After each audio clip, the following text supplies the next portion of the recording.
political science professor and chief political correspondent for Politics, Politic 365. Good to see you as well. All right, Anna, you first. So support has increased among Republicans, but they're still far less supportive, and independents are the most supportive. So how does that impact the party, especially this so-called makeover of the Republican Party, in your view? You know, I don't think the marijuana issue is a banner issue for the Republican Party, and there is some dissent within the party. There is a very significant faction now, which is libertarian, and it's kind of like, you know, do your thing. You want to get high? Okay, we won't get in the way.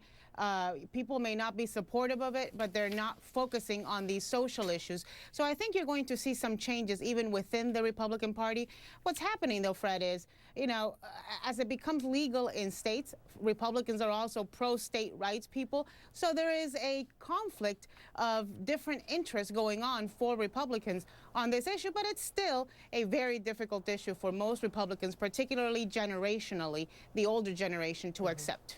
And so, Jason, maybe it's a difficult issue, too, for the president. You know, he says he still does not support legalizing marijuana, but, you know, when you hear public opinion, and according to this Pew Research, more than half of those polled say they're okay with it, might this create a rather uncomfortable situation for the president in how he directs his policy moving forward?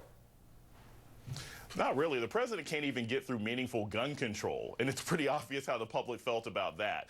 You know, gun control, gay marriage, immigration, I think that marijuana is going to be very, very low on the list of things that Barack Obama is really going to try and address. Because it's not just an issue of the public likes it, but certain segments of the public are strongly against it. You have a lot of police departments that are not necessarily in favor of massive legalization of marijuana because there's a lot of federal funds that they won't be getting anymore for drug interdiction. So I don't think this is going to change any of Obama's policies anytime soon.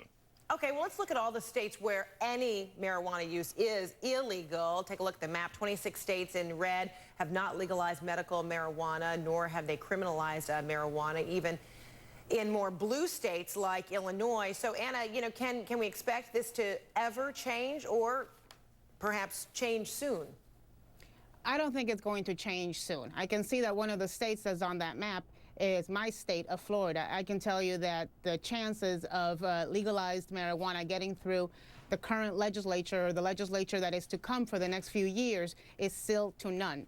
And, you know, but at the same time, I think we have to watch what happens in Colorado and Washington. If they're able to regulate it, if they're able to make money off of it, particularly, if states see that other states are making money off of regulating marijuana, watch out with this. But it's a slippery slope, and I think a lot of states are not ready to go there yet. Jason?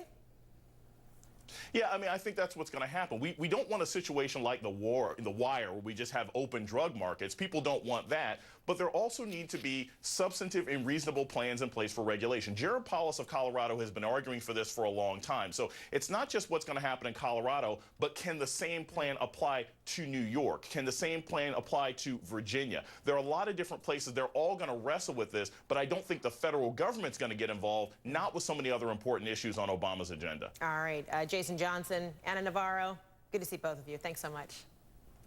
Thank you. All right, let's go back to Wall Street now, that breaking news in the market.